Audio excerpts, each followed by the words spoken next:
Why can't Janet sue you? I'm invisible.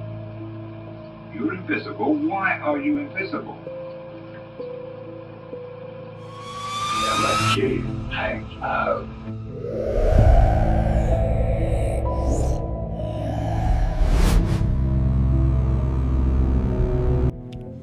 Take a moment and look around.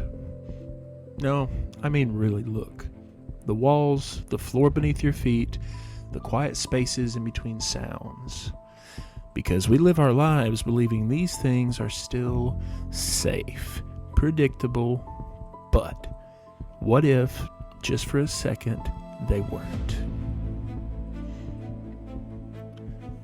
In 1977, in a quiet part of North London, there was a house that didn't quite behave the way houses should.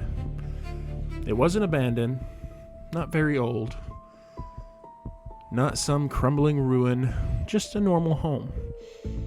A mother raising her children, trying to make it through their lives like everyone else, until one night, something knocked.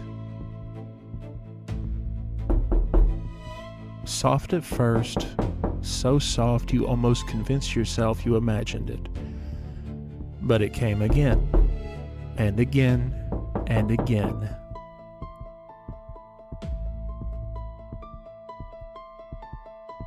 You tell yourself it's the pipes. You tell yourself it's the house settling. You tell yourself anything that lets you stay comfortable. But comfort doesn't last long, because the knocking starts to answer back.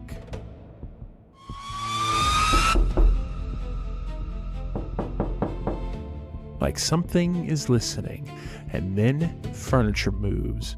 A chair slowly dragging across the floor with no one touching it. Not falling, not tipping, just moving. Deliberately.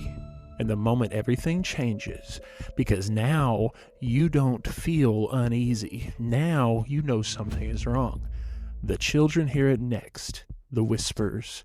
Not clear words, just sounds slipping through the air from places where nothing stands. Corners, walls, dark spaces, just out of sight. At first, they ignore it, because children are told not to imagine things, not to create monsters where there are none. But what happens when the monster answers back? The mother calls the police because this is still real, still explainable, still something someone else can fix.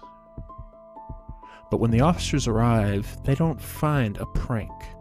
They don't find wires or tricks or anything that makes sense. They find a chair, lifting, tilting, sliding on its own. And suddenly, this isn't a family problem anymore. No, now this is something much, much bigger. Investigators, they come next. Reporters, skeptics, curious minds, ready to prove it's all a lie. Because it has to be, right? It simply has to be. It has to be something simple. But the longer they stay, the harder that becomes to believe. Objects don't just fall, they fly. Across rooms, past people, through the air, like something unseen is throwing them. That's a real quick no. That's a hard pass. Absolutely not. Very uninterested in that option. And then, drawers open, the bed shakes, walls knock back, knock, knock, and then a delayed knock.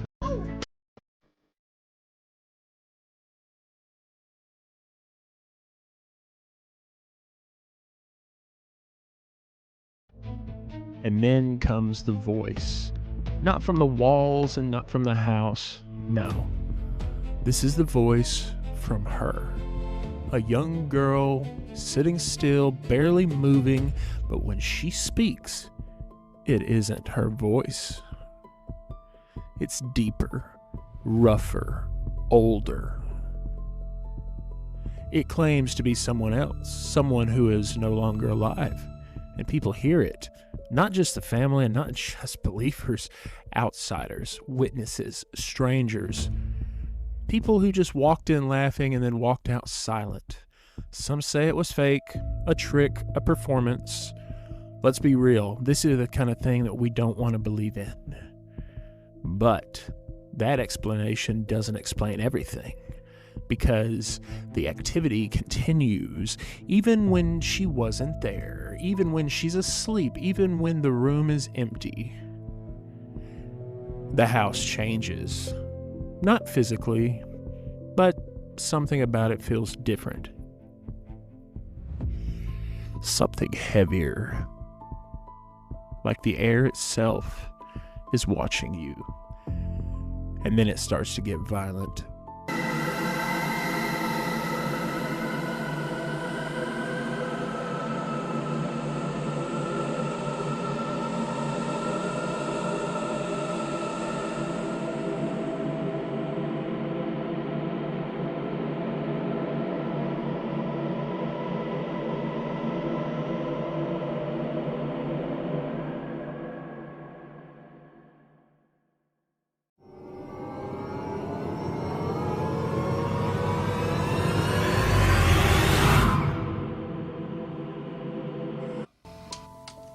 This voice is coming from an 11-year-old girl.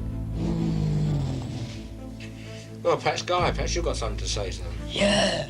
I'd like to know how you make this noise without bashing Janet's vocal cords to pieces. If I do it for half a minute, I get a sore throat.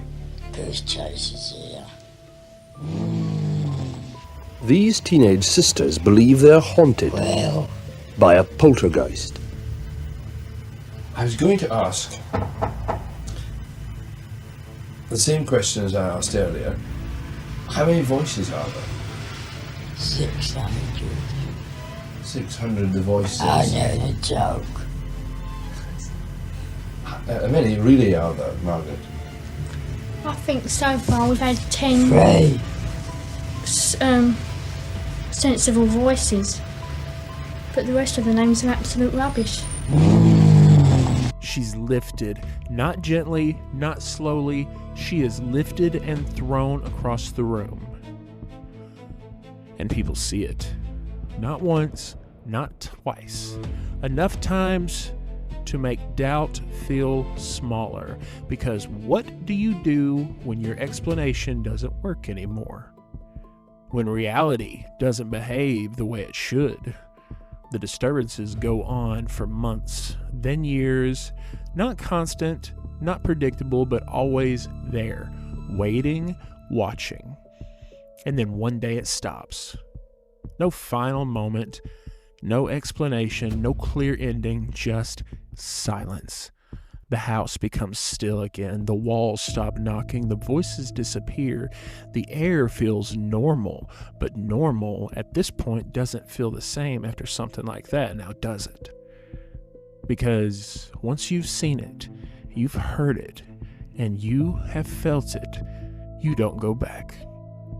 You don't forget, and you don't stop wondering. What was really there in the house at Enfield?